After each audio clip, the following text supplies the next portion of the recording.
Hey there, everybody. It's Tuesday. Tuesdays are always hockey days, but even more so now in like COVID scheduling 2021. These teams are playing each other all the time. It's like every other night. A lot of the same teams going at it. Very interesting stuff. Let's look at the algorithm for NHL for Monday and then talk about Tuesday's game afterward. It's actually not a bad day. I really liked a lot of the things the algorithm did today. I won money betting on hockey day in a couple different instances, more than just the round robin bet I do. I did a lot of interesting live betting and watching games. We hit the under here in this Calgary Toronto game. I loved the under, and because of these good goaltenders, it did hit the under. It's great. Calgary upset Toronto, but Markstrom's a really good goaltender. So is Anderson, but it was Calgary's day. Dallas and Florida. Dallas went up to started off with a 1-0 lead, and then Florida came back and showed him who's boss. I got Florida when they were down a goal and got a really good line on them. They came back and win. Nice game there. This game we projected an over, and then the game was an under. However, I wasn't advertising the over in this game. Why wasn't I? I don't know. Maybe I should have been. I just missed it, but that would be a miss on the algorithm. But I definitely didn't focus on it in the video at all, and I didn't bet the over. So for some reason, whatever. Um, Tampa Bay, Carolina. This I thought was probably one of the best games of the day. I watched a lot of this game, and even though Tampa Bay won this game, Carolina really put the heat on a lot. Reimer played it. This was a great game. I understand why the projected score was higher than you'd think with these good goaltenders, because both these teams have a lot of offense. So it's a loss for the algorithm. However, it's okay. I like a lot of what the algorithm did in this game. And actually, somehow I made money on Carolina in this game because you can buy and sell your bets. You can cash out of them before the game's over. And I took Carolina when they were down, and then they got tied up, and I sold it and made money, even though they ended up losing the game. Very interesting way to bet. I certainly like that now that it's flexible and available where I live in the state that I live.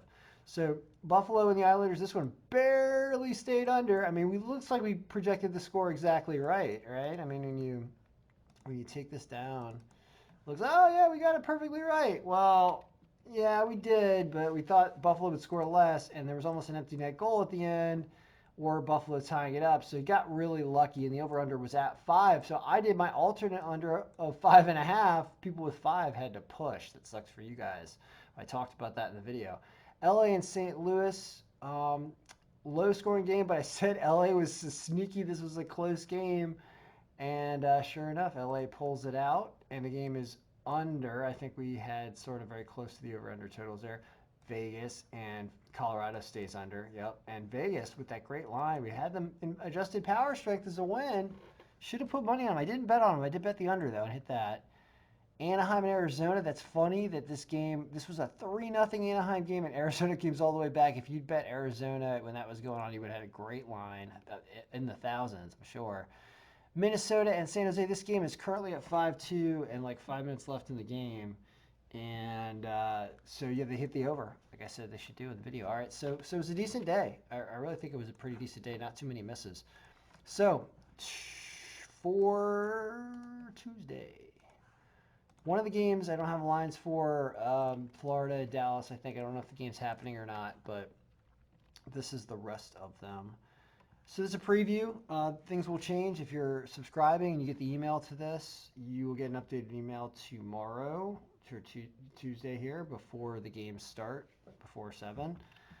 Probably about 5 o'clock. I like to get goalies straight and do a little more work with this, but we're going to preview what's here right now. See if there's anything interesting to talk about. So it is Washington and Pittsburgh. It's just like old times, just like playoffs, right?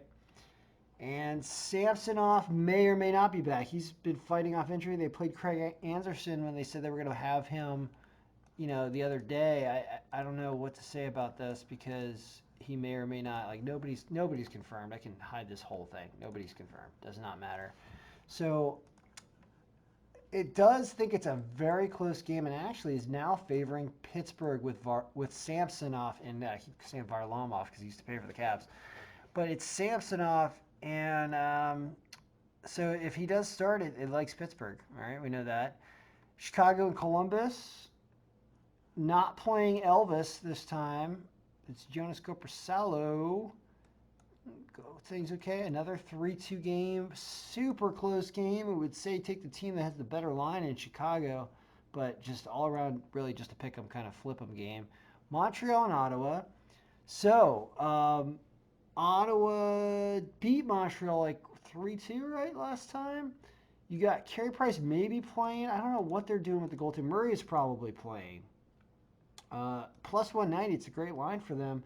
It shows distorted. Maybe Montreal wakes up and plays them better after losing the last time. I really think there's going to be a lot of this back and forth. The teams playing each other all the time, and they're gonna adjust their play each game because they're playing each other so much.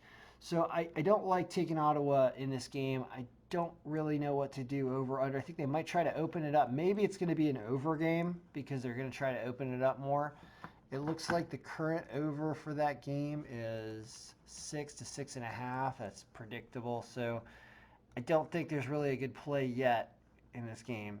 Buffalo and New Jersey, 4-3. So they're predicting that Buffalo puts up more goals against a team like New Jersey. I think New Jersey has some Jack Hughes buzzing offense stuff going on there. New Jersey's supposed to win this game, and they're only minus 122. The goaltending's not going to be there. So even though we just had a Buffalo Islanders game where we were taking the under all the time, in this game, what is the over-under? 5.5. I think you're going to hit the over in this game. Says you hit 6.5 goals. Yep, I like New Jersey, and I like the over in this game. Nashville and Detroit. A pitiful game of teams that cannot score. So I haven't seen a 3.9 up here ever. What is the over/under on that game? 5.5. Well, that's the under of the day right there. Is Nashville and Detroit. Bernier, not as long as it's not what's his face, the other guy that stinks for Detroit, Grice. As long as it's not Grice. If it's Bernier and Juicy Swados, you could have a 0-0 game on your hands. Edmonton and Vancouver. It likes Edmonton a lot. Mucho. And for them to be only at minus 129, double check the goalies because Vancouver's other option is it actually doesn't matter. Koskinen's playing well. So this is a no-brainer. At minus 129, you take them now. They're supposed to win by 3. All right, so that is the hockey update for Tuesday. Go subscribe if you're interested. We'll be doing this again. I'll reset the subscriptions in March. Try to do it for $1 a day because I'm going to be watching a lot of hockey. I love hockey, and the more you watch, the more you're going to see how people are playing. I think it's definitely going to help the handicapping of these games. So good luck. May all your picks be doing the best they can do.